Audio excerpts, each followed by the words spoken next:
Salam bagi kita semua, Bapak Ibu, saudara terkasih dalam Yesus Kristus.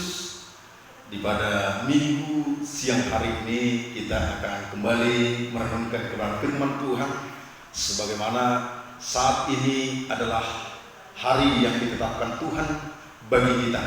Kita akan datang kepada Tuhan, kita akan menyembahnya, kita akan memujinya, dan bahkan juga mempermuliakan namanya.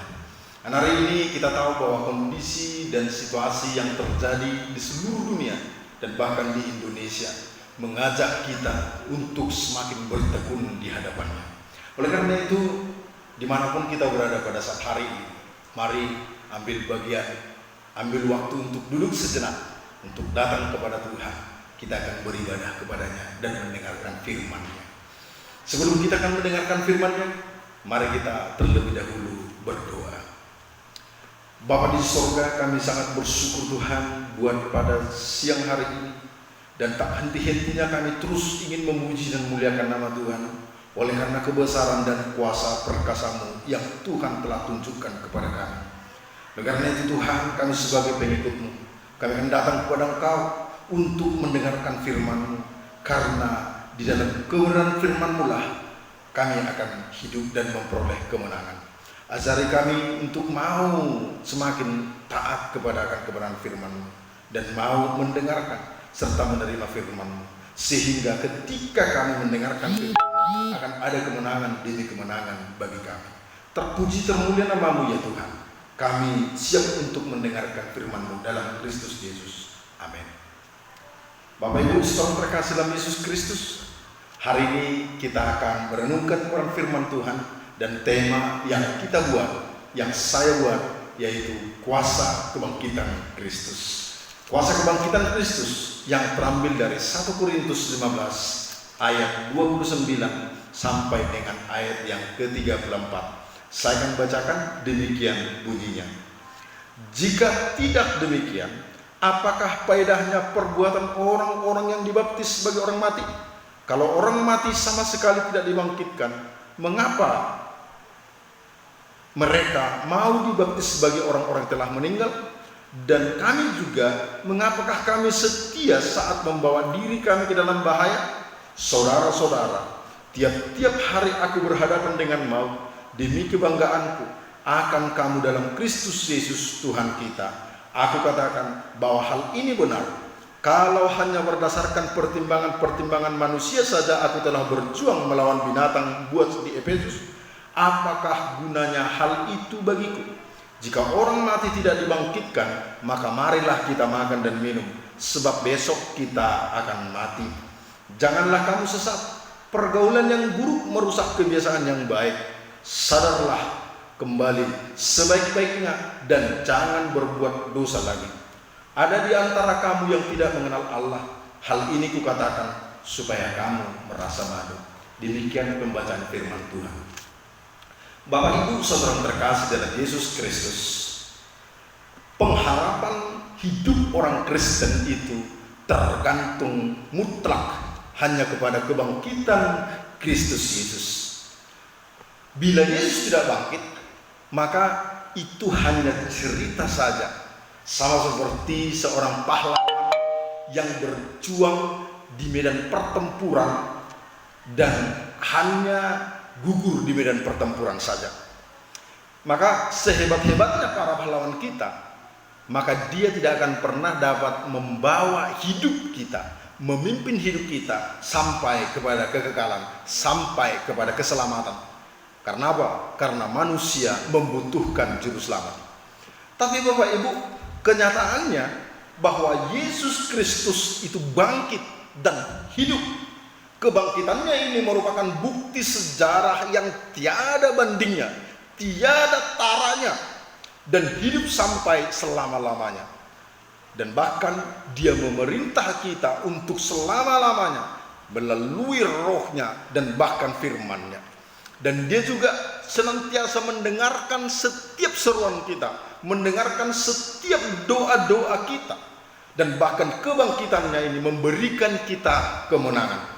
Dan bukan hanya kemenangan, tetapi kemenangan demi kemenangan. Kemenangan di masa kini dan bahkan kemenangan di masa yang akan datang.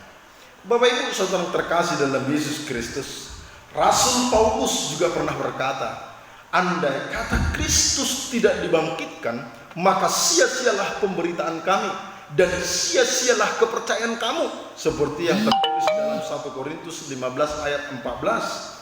Karena itu kebangkitan Kristus ini harus patut dianggap sebagai bukti tentang pribadi Kristus. Kebangkitan Kristus ini menunjukkan bahwa itu adalah keilahian Kristus, kemesiasannya dan bahkan kuasanya, dan ini berlaku di dalam pekerjaan Allah di masa lampau, di masa kini, dan bahkan juga di masa yang akan datang. Bapak Ibu saudara terkasih dalam Yesus Kristus, karena Yesus telah bangkit, maka kita juga sebagai pengikutnya juga harus mengalami kebangkitan. Amin Bapak Ibu. Nah, Yesus juga memberi pengaruh yang dahsyat terhadap kehidupan rohani umat orang percaya. Dan dalam nats ini, kalau kita belajar tadi bagaimana kita belajar tentang fakta kebangkitan Yesus yang akan mengubah kita, maka ada 3 aspek kehidupan orang percaya pada masa kini yang diubah lewat kebangkitan Kristus Yesus. Maka apakah kuasa kebangkitan Yesus Kristus serta pengalaman hidup orang percaya kepada masa kini? Yang pertama adalah aspek yang diubah. Ini berbicara masalah tentang penginjilan. Ayat 29 dikatakan tadi di sana, jika tidak demikian, apakah faedahnya perbuatan orang-orang dibaptis bagi orang mati? Kalau orang mati sama sekali tidak dibangkitkan, mengapa mereka mau dibaptis bagi orang-orang yang telah meninggal? Bapak Ibu saudara terkasih dalam Yesus Kristus, kebangkitan Yesus Kristus ini menjadi dasar dalam penginjilan dan kebangkitan orang mati, ya, bahwa setiap orang yang percaya kepada Kristus Yesus yang telah dibangkitkan daripada antara orang mati, maka orang percaya pasti akan dibangkitkan.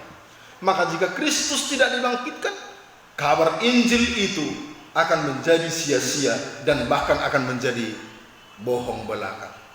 Maka kita memberitakan Injil karena didasari oleh keyakinan yang penuh terhadap kebangkitan Kristus yang membuat pengharapan kita tidak akan pernah sia-sia. Kebangkitan Kristus dari kematian ini sebenarnya sudah jauh sebelumnya diberitahukan di dalam Perjanjian Lama, seperti tertulis dalam kitab Mazmur 16 ayat 10, Mazmur 49 ayat 15, Mazmur 68 ayat 18. Di sana diberitakan bahwa Yesus itu pun sendiri menubuatkan tentang kebangkitannya, seperti yang telah tertulis di Matius 12 ayat 39 sampai dengan 40, Markus 9 ayat 9, Yohanes 2 ayat 19. Dia memberitahukan kepada rasul-rasulnya, dia akan bangkit daripada antara orang mati. Bapak Ibu saudara terkasih dalam Yesus Kristus, dan kita juga tahu bersama di muka bumi ini bahwa tidak ada satu orang pun pemuka agama yang berkata, aku akan bangkit daripada antara kematian.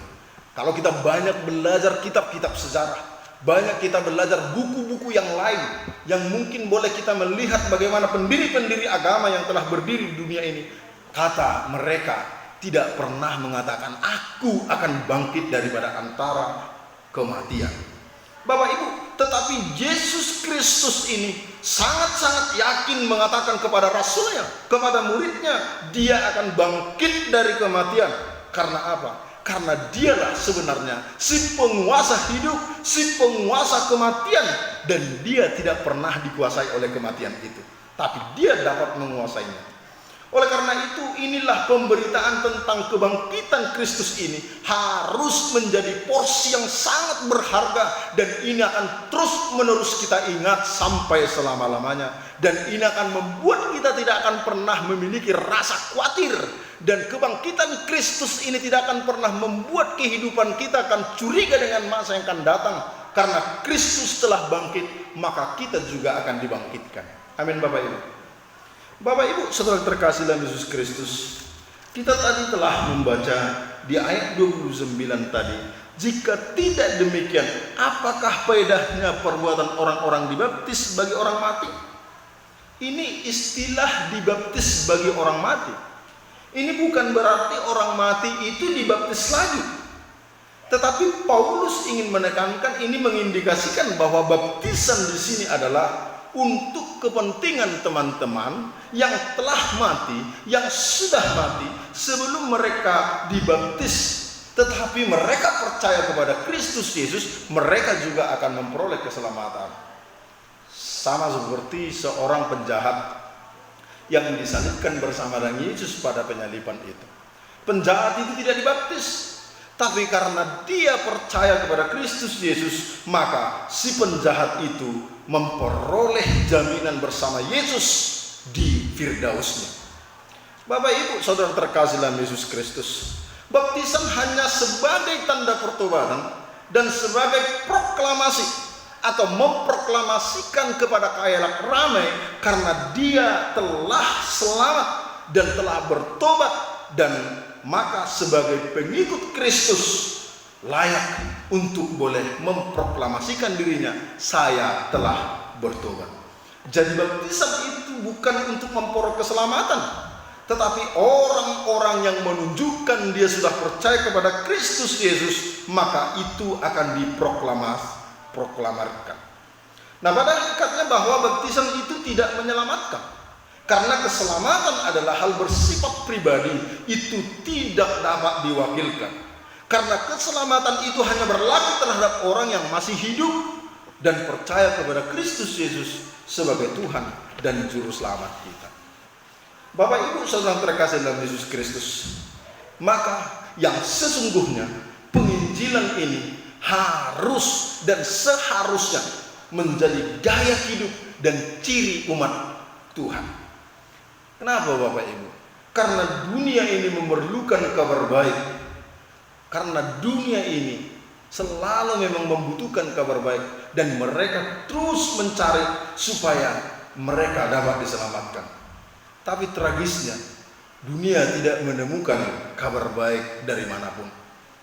Hanya di dalam Yesuslah dapat ditemukan sebenarnya Yesus kematian itu yang telah menebus dosa, dan bahkan dia bangkit dari antara orang mati. Dan ini yang membuktikan bahwa dia adalah Allah, Allah yang kekal, yang telah hidup sampai selama-lamanya. Bapak Ibu Saudara terkasih dalam Yesus, jikalau Yesus telah melakukan bagiannya, maka apa yang harus kita lakukan sebagai umat Allah, umat yang percaya? Lakukanlah bagian kita, yaitu beritakanlah Injil keselamatan kepada orang lain. Beritakan tentang kelahirannya, beritakan tentang kematiannya, beritakan tentang kebangkitannya, sebab Yesus Kristus telah bangkit untuk kita, untuk supaya kita masuk ke dalam kerajaan surganya. Itu adalah aspek yang pertama. Yang kedua, apakah yang menjadi aspek kuasa kebangkitan Kristus Yesus? Yang kedua adalah ayat 30 dan sampai ayat 32 dikatakan tadi, bahwa dan kami juga mengapakah kami setiap saat membawa diri kami ke dalam bahaya? Saudara-saudara, tiap-tiap hari aku berhadapan dengan maut demi kebanggaanku akan kamu dalam Kristus Yesus. Maka Tuhan kita, aku katakan bahwa hal itu benar. Kalau hanya berdasarkan pertimbangan-pertimbangan manusia saja aku telah berjuang melawan binatang buas di Efesus, apakah gunanya hal itu bagiku? Jika orang mati tidak dibangkitkan, maka marilah kita makan dan minum, sebab besok kita akan mati. Aspek yang ketiga kuasa kebangkitan Kristus Yesus adalah tentang penderitaan. Mengapa saya katakan tentang penderitaan? Kuasa kebangkitan Kristus Yesus ini akan mengubah aspek kehidupan orang percaya dalam kesediaan kita untuk menderita. Maka tanpa kuasa kebangkitan, kita tidak akan pernah melihat seorang pun bersedia untuk menderita. Kalau kita melihat perjalanan para rasul, Petrus yang pada saat itu meragukan bagaimana Kristus Yesus itu adalah Tuhan, sampai 3 kali dia menyangkalnya. Karena dia melihat bahwa Yesus yang adalah Tuhan, bahwa Yesus yang adalah memiliki kuasa melakukan mukjizat, mati di atas kayu salib. Itu yang membuat dia takut. Dan akhirnya murid-murid berlarian dan pulang kampung. Dan akhirnya sampai kemana-mana mereka ketakutan. Tetapi ketika mereka mengunjungi kubur Yesus yang kosong, diawali daripada perempuan-perempuan ingin meminyaki Yesus Kristus, melihat kubur Yesus kosong, dan bahkan juga dia pergi memberitahukan kepada murid-murid, dan secara khusus Petrus yang berlari terus untuk melihat kubur itu, dan ternyata kubur Yesus telah kosong. Apa yang terjadi Bapak Ibu? Setelah memang melihat kebangkitan Kristus Yesus, murid-murid itu, kalau kita baca dalam setiap kitab kisah para rasul, bagaimana perjuangan para murid, semua mati dalam keadaan penderitaan. Bapak Ibu saudara yang terkasih dalam Yesus Kristus, Yesus mengalami penderitaan selama dia hidup di dalam dunia ini. Maka kita pun sebagai pengikutnya harus bersedia menderita sepertinya. Kenapa? Karena Yesus telah menunjukkan kepada kita bahwa penderitaan itu adalah suatu yang harus kita hadapi, bukan dihindari. Memang bagi dunia salib itu adalah kehinaan, tetapi salib itu diubah Yesus Kristus menjadi kemuliaan. Hal inilah yang ingin dilakukan oleh setiap umatnya yang ingin mengikut Yesus Kristus. Setiap orang yang mengikut Kristus harus memikul salib.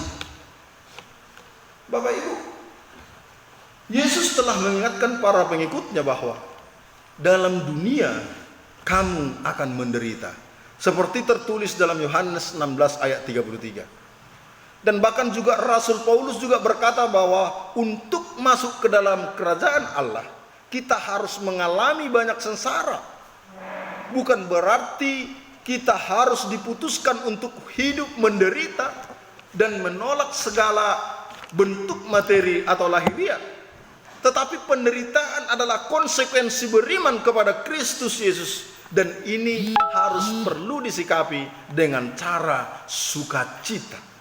Seperti yang dikatakan dalam Filipi 4 ayat 4. Sekali lagi kukatakan, bersukacitalah. Ya. Bapak Ibu saudara yang terkasih, kalau kita belajar dari nats ini tadi bahwa Rasul Paulus ingin menyatakan bahwa penderitaan Kristen, penderitaan yang kita alami pada saat ini adalah sebagai suatu kemuliaan yang patut kita banggakan demi kemajuan Injil. Maka Paulus ini berkata bahwa penderitaan zaman sekarang ini itu tidak dapat dibandingkan dengan kemuliaan yang akan dinyatakan kepada kita, seperti tertulis di dalam Roma 8 ayat 18. Nah, maka bagi orang percaya, penderitaan ini bukan melawan, ya, tetapi penderitaan ini untuk mendatangkan kebaikan bagi kita. Maka kembali tadi, setiap penderitaan yang kita alami, kita harus sikapi dengan sukacita. Bapak Ibu saudara yang terkasih dalam Yesus Kristus, hari ini kita tahu bahwa kejadian atau penderitaan terjadi di mana-mana. Krisis ekonomi, krisis iman, dan banyak orang yang mencari keselamatan berbagai macam cara. Dan itu boleh kita lihat terjadi, seluruh jemaat Tuhan menjerit di mana-mana. Tetapi apakah ini sudah akhir tanda daripada zaman? Belum Bapak Ibu. Tetapi Tuhan mengizinkan ini, penderitaan-penderitaan yang kita alami ini tidak melebihi daripada kekuatan kita. Dan ketika kita datang kepada Tuhan, maka Tuhan akan memberikan kekuatan bagi kita. Maka Bapak Ibu saudara yang terkasih dalam Yesus Kristus, tidak ada alasan bagi kita pada saat hari ini untuk mengeluh. Karena apa? Di balik daripada penderitaan kita, pasti akan ada kemuliaan yang akan diberikan Tuhan kepada kita. Bapak Ibu saudara terkasih dalam Yesus Kristus, ungkapan Paulus tadi, dia berkata, jika orang mati tidak dibangkitkan, maka marilah kita makan dan minum, sebab besok kita akan mati. Ini berbicara masalah tentang kalimat sindiran. Dan ia ingin menyadarkan bahwa orang Korintus, artinya Paulus ingin mengatakan jika tidak ada kebangkitan, marilah kita bersenang-senang karena besok kita akan mati. Tetapi rupanya ada kematian, ada kebangkitan, ada kehidupan setelah kematian. Maka ini yang disampaikan. Maka kita harus hidup dan percaya kepada Kristus Yesus. Meskipun kita pada saat ini akan melewati penderitaan, tetapi penderitaan ini bukanlah menjadi racun yang mematikan, melainkan ini adalah sebagai gizi yang kita konsumsi sebagai makanan sehari-hari yang kita percaya. Bapak Ibu Saudara terkasih, ketika memang penderitaan itu datang, memang kita ingin lari daripadanya. Kadang-kadang tidak sanggup. Semua makhluk mengeluh. Yang tidak percaya dan bahkan juga yang percaya sama-sama mengeluh. Tetapi bagi orang yang percaya, ada sebuah keyakinan yang pasti. Di balik penderitaan ini ada kemuliaan yang akan diberikan Tuhan kepada kita, yaitu kerajaannya yang kekal sampai selama-lamanya.